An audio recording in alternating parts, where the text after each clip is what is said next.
जो मनुष्य माता के गर्भस्थ में आते हैं और उस जठर में अपने 9 महीना पूर्ण करके गर्भादि दुख को किस प्रकार भोगते हैं, क्योंकि गर्भ में आने के बाद में भी उस प्राणी को, उस जीव को बहुत कष्ट होता है। यदि उस गर्भादि दुख को मुझसे आप कहेंगे, मैं उन सभी गर्भादि दुख को सुनना चाहता हूँ। विष्णुर्वाच स्त्री पुंसोस्ति प्रसंगेन निरुद्धे शुक्र शोणिते यथायं जायते मर्त्य तथा वक्ष्याम्यहं तव। जिस प्रकार का प्रश्न था उसी प्रकार से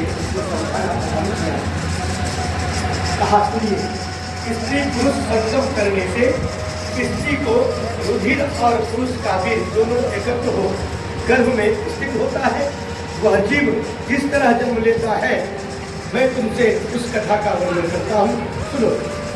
स्त्री के ऋतु मध्य में पापी पुरुष के शरीर की उत्पत्ति होती है। विश्वरूप को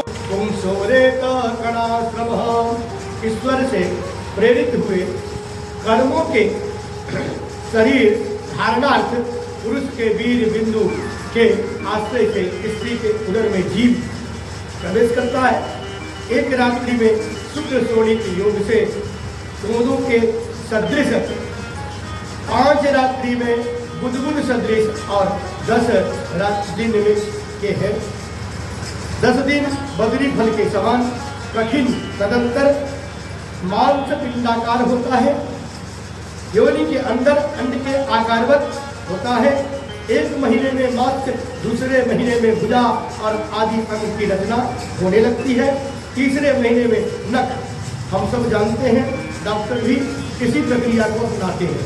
मैं पहले भी कहा था, जो संपूर्ण साइंस, ज्ञान, विज्ञान हमारे वेद, हमारे अष्टादश पुराण से ही लिया गया है।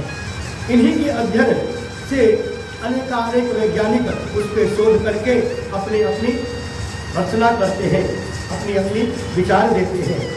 ठीक उसी प्रकार का ये व्यास जी ने भगवान नारायण के मुख से गरुड़ महाराज जी को उपदेश देते हैं।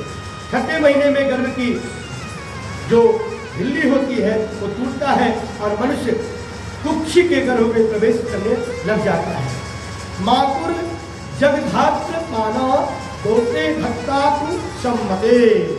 माता के भक्षण किए हुए अन्न पान आदि से बढ़ता हुआ गर्भ का जीव विष्ठा, मूत्र आदि का स्थान तथा जहाँ अनेक जीवों की उत्पत्ति होते हैं, ऐसे उदर में शयन करता है। वहाँ कृमि जीव के काटने से वह अंग कष्ट पाते हैं, क्योंकि कोमल होता है वो, और वहाँ भी उस जीव को बहुत कष्ट होता है। हम सब कहते हैं ना, माता के गर्भ में भी बड़ा कष्ट होता है जीव को। सबसे अच्छा तो मोक्ष है, लेकिन मोक्ष मिलना बहुत असंभव है। जब बहुत अनंत काल का पुण्य उदय हो तो आवागमन के चक्कर से हम मुक्त होते हैं। एक जन्म के पुण्य से कभी होते ही नहीं, अनेक जन्म पुण्य करना पड़ता है, तब ये आवागमन के चक्कर से मुक्त होता है। वही भगवान कहते हैं, बारंबार मूर्छित होता है वो पेट में। हम सब देखते हैं आजकल तो बहुत सारे टेक्नोलॉजी डेवलप हो गया है। हर एक महीने में जांच करवाते हैं अपने बहू को, लेकिन पहले ऐसा हुआ नहीं करता था। जब हम लोग पैदा हुए थे तब भी मुझे नहीं लग रहा है कि उतना कोई भी साइंस डेवलप किया था, क्योंकि हम लोग पैदा हुए तो सीधे पैदा होते हुए कुलार पे फेंक दिया गया था, घास वाली कुलार पे।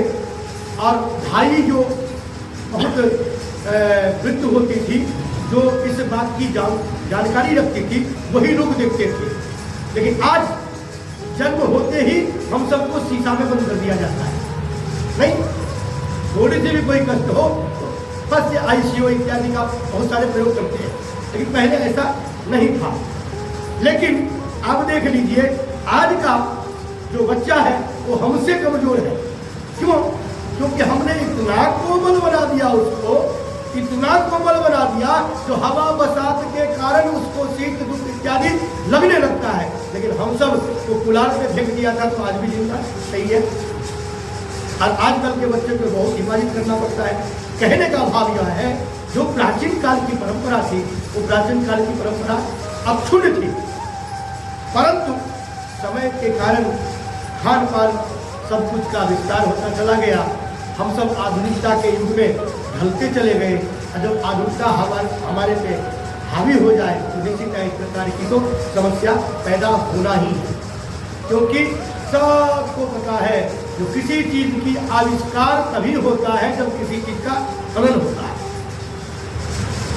जब किसी चीज का हनन होकर के वो आविष्कार होगा तो निश्चित है जो उसका कोई परिणाम अच्छा भी हो और ज्यादा परिणाम तो दूषित ही होता है।